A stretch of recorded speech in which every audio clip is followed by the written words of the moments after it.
Hello, good morning, and welcome to another fantastic, fun, fabulous, and free drawing lesson. It may be afternoon, so good afternoon. It may be evening, so good evening, if that applies to you. I'm Mr. G, and this is a drawing lesson with our hero Friday, as we put our name on and I can to all of our works. Believe that you can do it. You can draw. Blocking in our hero Friday with the loose lines, scribbly, imperfect, that's fine, lines and shapes to place him on our paper. Our non-photo blue pencil, which makes nice light blue lines and doesn't photocopy, just like the pros use. Of course, these days most artists are using a lot more computers, but I like to keep the old ways alive because they're pretty cool. Check it out sometime. Pick one up at an art store and then photocopy your drawing. It won't show up. It's neat.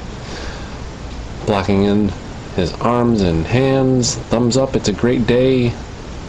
I've enjoyed drawing Friday for many years, but sometimes I like to play around with his look. And it's Halloween time, and I love making monsters. Always loved making monsters. So how do we turn our characters into Halloween versions as we switch to our ink?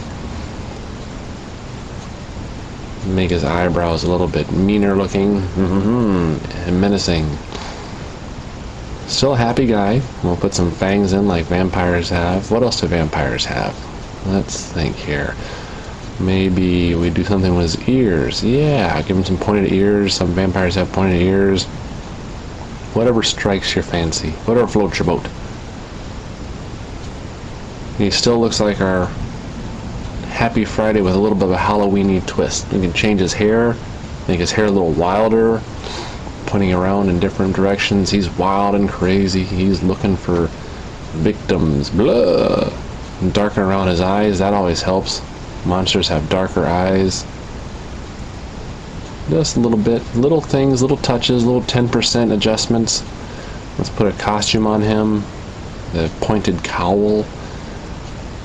We'll turn his hands into claws. Doesn't have to be fancy. If you're not sure how to draw something, find a picture or find a real thing and study it, copy it, just like you do with your other subjects in school. Your teacher puts work on the board for you to copy and practice and rehearse, and there's homework and quizzes. You can do the same thing with art. It's not cheating if you look for something to copy.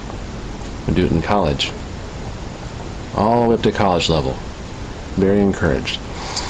We've got his cape put in here, and now let's color him in. Switching to watercolor. Watercolor is a nice way to color things in. As you can see, it goes right on top of the ink. It doesn't smear it. I am creating this in a software program which emulates the tools quite nicely. And if you or your parents want to know more information about where you can find something cool like this, where you can draw on the computer, just have them contact us through TAGArtCompany.com. As we're coloring them in, you don't necessarily have to color in your vampires. They can be nice and pasty white. They can be whatever color you want, really. You are in control of your drawing world. Let's color in his cape. If you can do more to your work, fantastic. If you want to switch gears and draw something else, that is fine too. You should always enjoy what you're doing.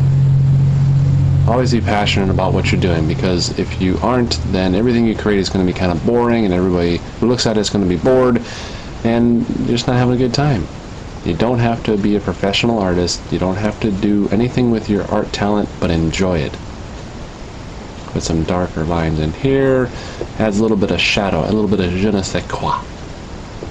Some menacing lines. Ooh, he's coming for you. And maybe a little Halloween greeting here. Happy Halloween! Enjoy! See ya!